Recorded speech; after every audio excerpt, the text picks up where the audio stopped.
How's it going, everyone? It's me, Vivi. I'm back, and I guess we are at part 2 of the reveal. So the idea of this video will be about, going over the following question you guys might have in mind. Is Xehanort planning to gather more than 13 darknesses? And why? It looks that way from like a quick glance of the trailer. Oh, okay, I'm noticing more darknesses than usual. What is going on? But looking more into it, it's likely Xehanort is doing this as some sort of backup plan. Remember, it never hurts to have a backup. Remember that scene from Birth by Sleep? Vanitas does use the word backup when he has his first encounter with Aqua. Not bad at all. Congratulations. I'll keep you around. Never hurts to have a backup. I guess you could decide what that could mean. It could mean a bunch of things, but I believe those words could be Xehanort's words. And the fact that he uses the words not bad at all, looking at Aqua, the whole situation with Aqua Nord, if you want to call her that, well, you see the connections I'm trying to build? However, even if we do include that, it's possible that Aqua is being used for one reason only. Yes, she could be one of the darknesses, but really, it could be temporary, only for one reason, to find Ven in Castle Oblivion. That could already explain, perhaps, the extra Seekers of Darkness, them being used for a specific task, only to get rid of them in the end. I'm not saying this is confirmed information, this is all just theory. Now before I talk about Aqua, which is a pretty juicy part of the trailer, let's talk about the 13 core darknesses, let's call them that. Core darknesses we've noticed from all of the trailers we've seen so far. Number 1, Old Man Xehanort. I'm also going to point out the locations they're in and stuff like that, alright? Keyblade Graveyard. That's him, alright. This is prior to battle. It seems to be that way if you watched, turned on the captions. Oh, talking about Old Man Xehanort, I found this tweet. It's regarding his Japanese voice actor who passed away. Among Japan version of KH3, I realized that Akio Otsuka, acting Ansem Seeker of Darkness, is also acting the voice of Master Xehanort. It is not announced yet. Akio is the son of Chikao Otsuka, acting Master Xehanort, who passed away. That voice and acting are all really alike his father. Reading this is very touching, and it makes me wonder about who's gonna voice Xehanort for the English version. Let's move on to number 2, Xemnas in Twilight Town. Number 3, Ansem, same thing applies, Twilight Town. Young Xehanort, Toy Story World, aka known as, Toy Box. Number 5, Marluxia, Kingdom of Corona. Fun fact about Marluxia, the first time we saw him, his eyes were blue, but they weren't supposed to be blue, it was an error. Just like how we had Vanitas merged with Ven in the 0.2 opening with blue eyes, that was also an error which they fixed afterwards. 6, Vanitas, Monstropolis, and the Land of Departure. I'll talk about Vanitas more later on in the video. Number 7, Larxene Arendelle. She states that they found all 13 darknesses. And one thing I've noticed here, everything is frozen, no pun intended. Seeing as how she's, half Xehanort, she probably got the power to freeze everything. I mean, was she capable of doing so before? I don't think so. 8, Xigbar, Olympus, and Twilight Town, because we see the Pence Gang, let's call it that. He mentions we'll have to find another vessel after Ansem states, if he wavers from the path we lay, we destroy him. I take it they're referring to Sora. Remember the first scene from the Orchestra trailer? Call upon the darkness to find Roxas? Xemnas is all up for finding Roxas. Yep.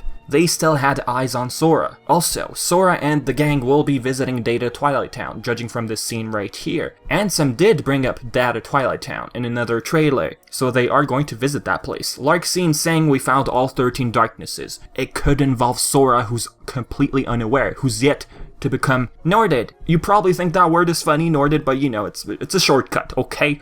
They think Sora might, at last resort, use darkness. Maybe they're relying on that. That's their goal. Toying with Sora, hey, of course, we want Roxas to return as well. That's what Xemnas said. But they want Sora to use the darkness, which Sora won't be using, but it could be last resort, as I just said. If you involve Sora being Norded, you already think, hey, more than 13? What? Okay. Looking at the chess game, yes, ultimately Sora will not be Norded at the end. He's going to be surrounded by, a lot of members of the darknesses. A pretty well-given foreshadowing, I'd say. Anywho, back to the point, yes, if Sora is Norded, let's say, it's Unlikely. That'll already be more than 13. I mean, they could ultimately be talking about Data Riku, really. They haven't mentioned the name Sora in this scene in Twilight Town. And yes, that's Data Riku, by the way, not Xion. But wait, Data Riku, not Repliku? Here's what I think. Yes, this is Data Riku, I believe. If they showed Repliku before, why would they hide his face? This is Data Riku, and how can I further convince you guys? I guess if you look at the bug blocks. Those originate from Jiminy's journal. Data Riku originating from, the data world, getting control of the bug blocks. Pretty easy, self-explanatory, I'd say. But how can Data Riku exist in the outside world? I'm not sure I can explain that to you, but think about this. How did Ansem the Wise create a data world of Twilight Town?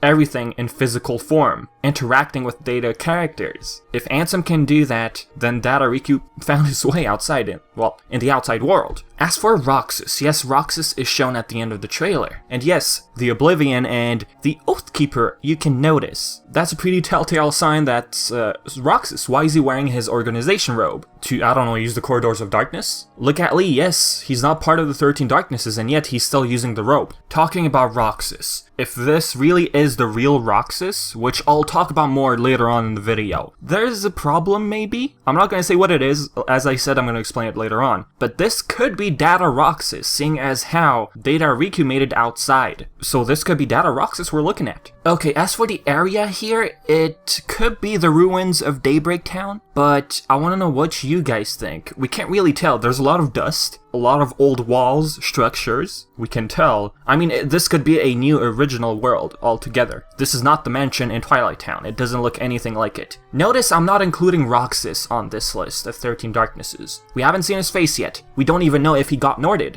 or if that's the real Roxas or Data Roxas. Number 9, Data Riku, San Francisco. Bug blocks, duh, right? Pretty good sign that's Data Riku. 10, Luxord in the Caribbean, who states that no one knows what's inside the box. So Xehanort doesn't even know what's inside the box. They're all just looking for it. Pretty interesting. I think that has to do with, the lore after Kingdom Hearts 3. Yes, Nomura said the box will be in Kingdom Hearts 3. As for the Master of Masters, no, he will be absent. Well, we know Nomura, he tends to change words sometimes. Who knows, maybe the Master of Masters might appear suddenly out of nowhere as a secret ending, like a brief scene. Knowing Nomura, he could pull that off. Number 11, Sykes in Twilight Town. We don't see his face, but I'm highly assuming that he got Norded for sure. He was very close to Xemnas. Pretty telltale sign, right? And look at Lee's reaction. That tells me that, oh, what happened to you, dude? Yes, he's probably looking at his yellow eyes. Hold up, let me rephrase that. Sykes did always have yellow eyes, even before this whole charade of 13 Darknesses. So really, I'm thinking that Axel is just surprised by saying Sykes, or Isa. That's what he called him in Dream Drop Distance. Talking about these organization members, I don't want to forget, they all came back. I'm talking about the Seekers here.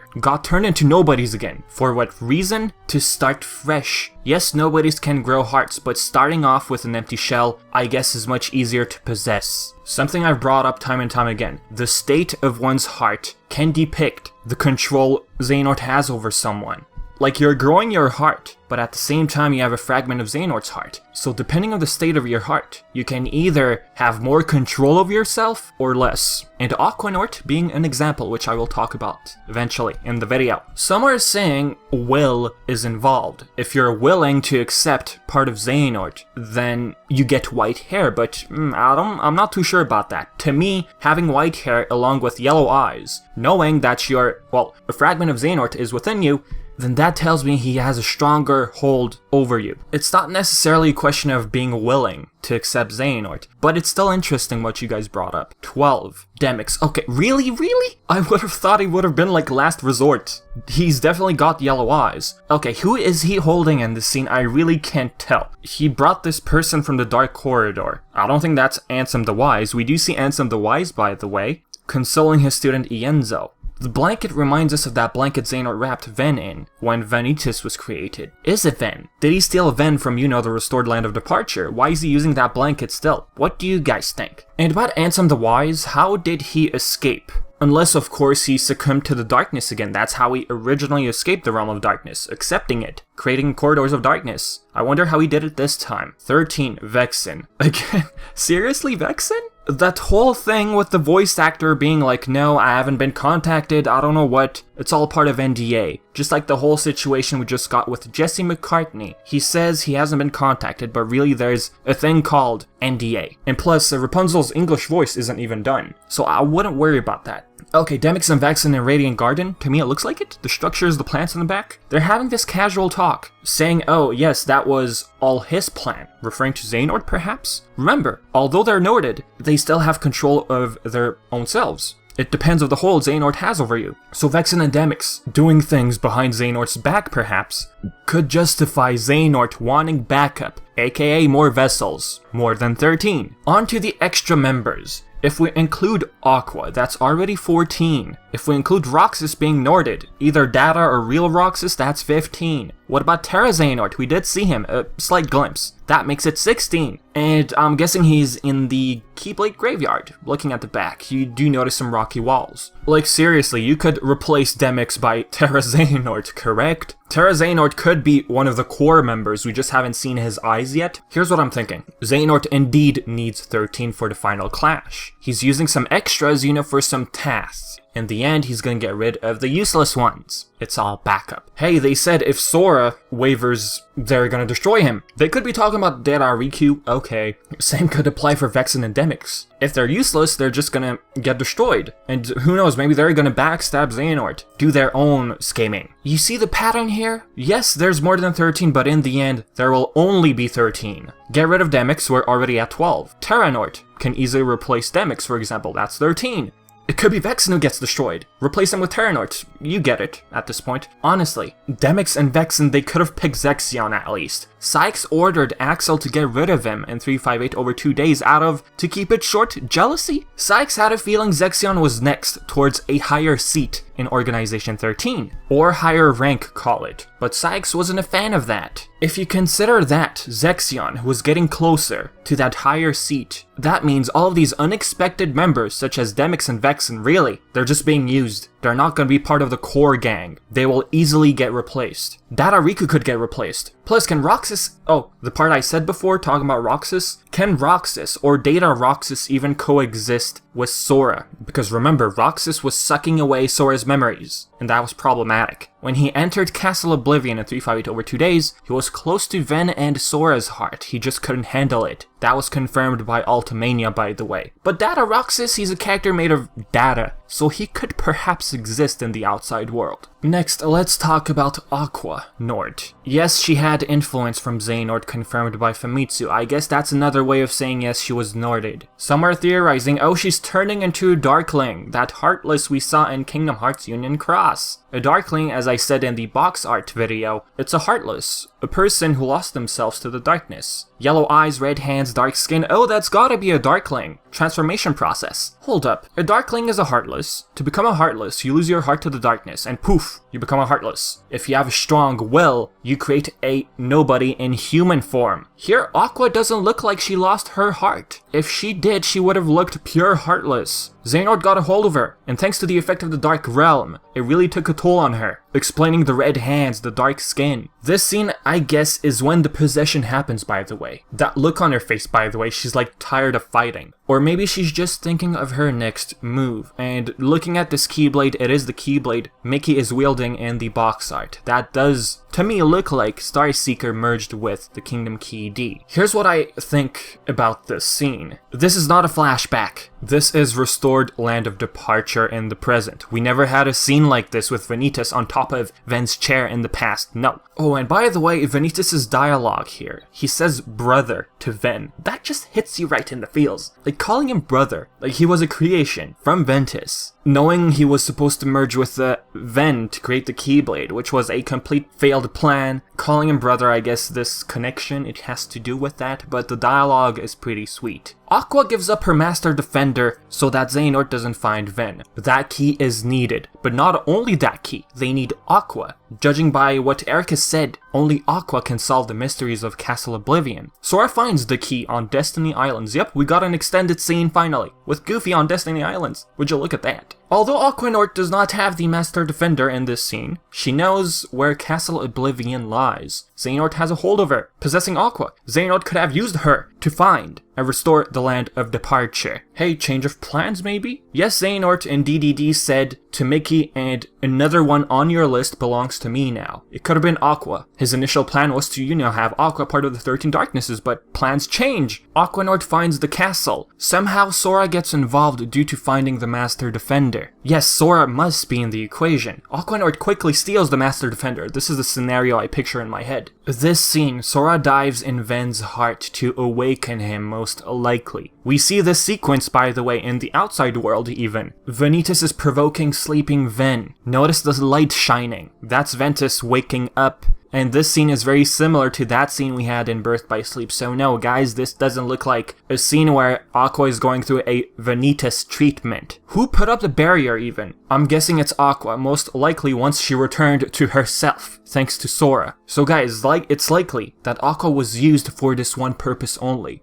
Find the castle, restore it, and then get rid of Aqua, not use her anymore, and allow Vanitas to do whatever he wants. And the white hair she had, yes, that was a stronghold of Xehanort, and use that to find the castle. If you don't agree, it's okay, but that's what I think is going on here. You guys might ask, okay, if Sora came to this castle, the Land of Departure, where is he in this scene? He is trying to wake up Ven. Maybe Vanitas did something after the Land of Departure got restored, and who knows. But we do know in this scene, Sora is in the process of waking up Ventus. And on top of that, provoking him makes it even, I guess, I should use the word easier? But anyways, I think that's about it for the huge chunks of the trailer. I just want to mention a few things before I end the video. Here, such a cute scene, by the way. Kairi says, got it memorized, looking at her hands and all. And Lee is crying here. I'm thinking these sunset, whatever world they're in, it reminds him of Roxas. Here, are they gonna kiss? Sora and Kairi. But where is Riku? Well, Sora did visit the Destiny Islands and found the Master Defender. Kairi showed up eventually and they just sat on that tree. A last thing, the intro chess scene. It foreshadows Sora winning in the end. Ericus removes the piece, Sora's piece, after Xehanort says checkmate. And before moving the piece, Ericus says, it's my move. Beautifully well put together scene. Comparing it to the 2015 one, Ericus looks even better. Like, he didn't look awful in 2015. Like, they're doing a lot of polishing, and I like it. So with that being said, guys, for the next video, I guess I'm going to talk about the gameplay, and that's going to be it. Nomura did say there's going to be a lot more information at TGS. There's not going to be a new trailer, but there's going to be some cool info apparently. So with that being said, guys, if I missed anything interesting, leave it all in the comment section below, and if you have your own theories, feel free to share it in the comment section below. And as always, I've been Vivi, and thank you so much for watching.